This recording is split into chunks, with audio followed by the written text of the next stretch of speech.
What's up, everybody? Welcome back to the Monday Night Wars. This is the WCW side, week 76, the 81st episode of Nitro, but the 76th week they go head-to-head with Raw.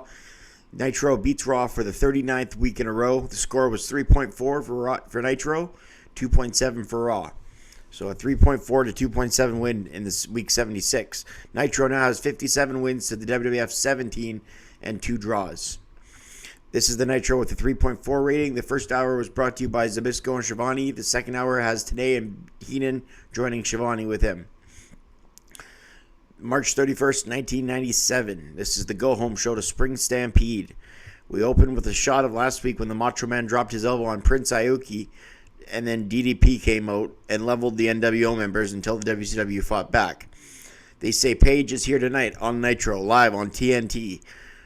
Schiavone welcomes us to the show for March 31st, 1997 from Roanoke, Virginia, live on TNT. The Roanoke Civic Center is jam-packed, and we're ready to go. We see the NWO arrive backstage at Savage, Nash, Six, Liz, Norton, and Wall Street. So there's no Hole, no Bischoff, no Hogan, no Rodman. Where they are will be revealed later on in the show. We open up with Lex Luger and the Giant versus Rick Fuller and Roadblock. Lex Luger and the Giant come to the ring to a huge ovation. The Giant gets set to go with Rick Fuller. He clotheslines him in the corner to a big ovation, a tag into Luger, who comes off the top with a double axe handle, or as Bischoff would call it, the double sledge. When he commentated back for Nitro, that's what he used to call the double axe handle, double sledge. Fuller then takes it to Luger with a hard chop, and his offense doesn't last long as Luger takes him over with clotheslines. Roadblock sets him up in the corner for a splash, snapmare, and elbow by Lex to Roadblock. Luger ducks a clothesline, then hits one of his own. Giant came into the ring and dominated with big clotheslines into the corner of both guys. Both Fuller and Roadblock got big body splashes by the Giant. Luger and the Giant win in the end when the Giant hits a chokeslam and Luger hits the torture rack. Gave this match a star rating. Mean Gene then talks to Harlem Heat, who tells Gene to shut up as the Harlem Heat are heels now. Stevie Ray and Booker T got in the ring as Luger and the Giant were winning and sort of faced them off in the entranceway, just kind of stared at each other. Sister Sherry says Giant and Luger will stick their nose where it doesn't belong. Harlem Heat go into how they have the four-corner match at Spring Stampede, and they want to get to Hollywood Hogan as their end goal. Toshi Umatsu versus Meiko Satomura. Two Japanese ladies go at it here. They're in a cruiserweight title tournament for the first ever cruiserweight women's champion, but there's two ladies that are both Japanese, obviously. Toshi gets jumped in the corner and goes to Satomura. This is a very quick match. Toshi Umatsu won in the end after she wins with a crossbody off the top to Maki Satomura.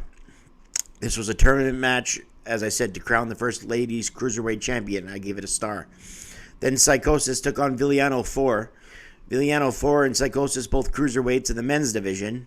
Psychosis with an arm wringer and then a somersault, a kip up, then an arm drag twist into a wrist lock, and then a chin lock, and then a clothesline and a running lariat. Psychosis flied off the top with a takedown, and then the NWO are seen in a split screen arguing backstage. Nash and Six are talking to Michael Wall Street. A moonsault back in the ring by Psychosis up top. A leg drop, a guillotine leg drop by Psychosis gets the job done. Gave it a star and 3/4. As Psychosis is the victory over Villano 4.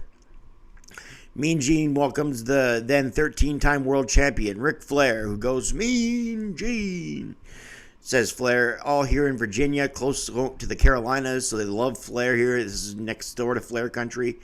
Flair's got signs, and he's got tons of people wooing in the crowd. Piper's music hits, and Flair says, could that be the Icon? And Flair was right. It's Piper, and they talk together. They have great chemistry, Flair and Piper. They're joking around about who's the bigger icon.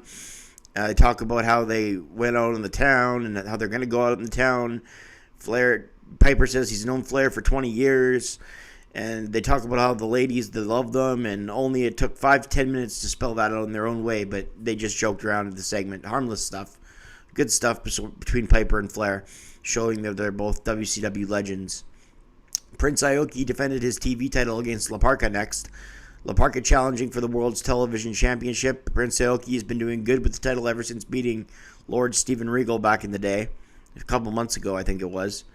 La Parka then from the middle rope, top down onto Prince Aoki from a springboard moonsault in the corner. La Parka with a bunch of high-risk moves. He used the chair a bunch of times on Prince Aoki to catapult himself. The bell rang early in this match. The bell ringer made a mistake, but because the chair was involved, so he rang it like as to disqualify. But La Parka just uses the chair to catapult himself a couple times, so that's the reason the bell rang early. Prince Aoki off the top of the crossbody to the chair in front of him, and that's how he finishes off La Parka. I gave that also a star and 3/4. Mean Gene then introduces Lord Steven Regal, who calls Rey Mysterio a bloody dwarf. He says Rey is going to turn Sunshine into a vegetable, so save the Hurricane Rana and the planchas at Spring Stampede. That was funny by Regal. Chris Jericho took on Lord Steven Regal in a preview of what would be the WrestleMania 17 future opener, which was a great match. Fans chant USA when it's a Canadian versus a European, go figure. But I guess Jericho was born in New York City. Springboard dropkick to Regal by Jericho, moonsault, and Jericho does a good job as a face riling up the crowd. Moonsault and chops to Lord Steven Regal, and he shoves him off the top rope. Connects with a kick to the head of Jericho, a knee, a European uppercut, a thrust kick, then a roll-up, and Jericho wins in quick fashion. A star and a quarter for the Jericho beating Regal. Hour 2 begins with a lot of pyro. Akira Hokuto with Sonny Ono takes on Debbie Combs for the WCW Women's title. Hokuto chokes out Combs on the bottom rope, then the middle rope.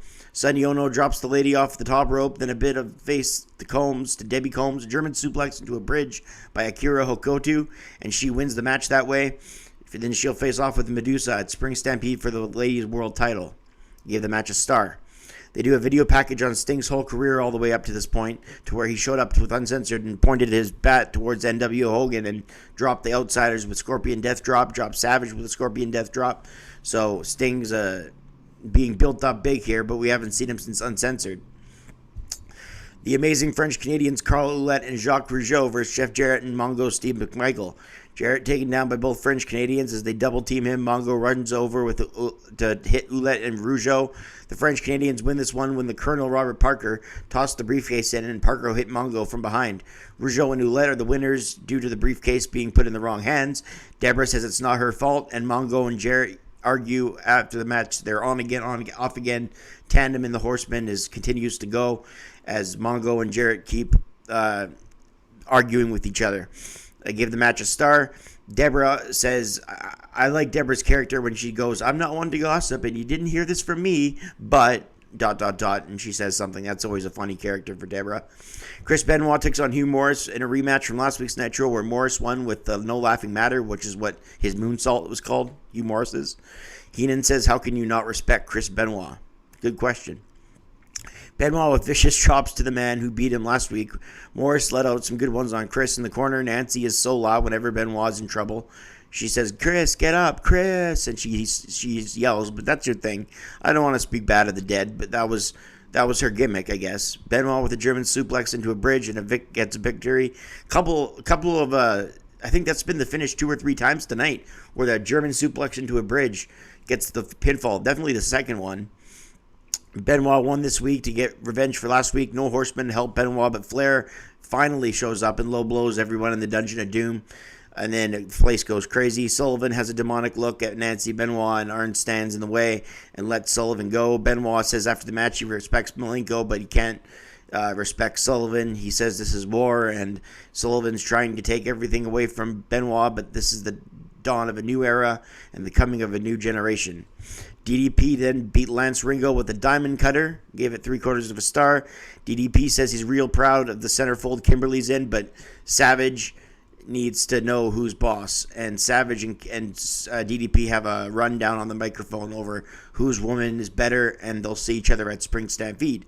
The Steiner brothers then defeated High Voltage, Kenny Chaos, and Robbie Rage in the main event with a star and 3/4, I gave it. But yeah, DDP and Savage really tore each other apart on the microphone. That was the highlight of the night. That does it for the matches. After the match, Nash and Six take over the head broadcast table.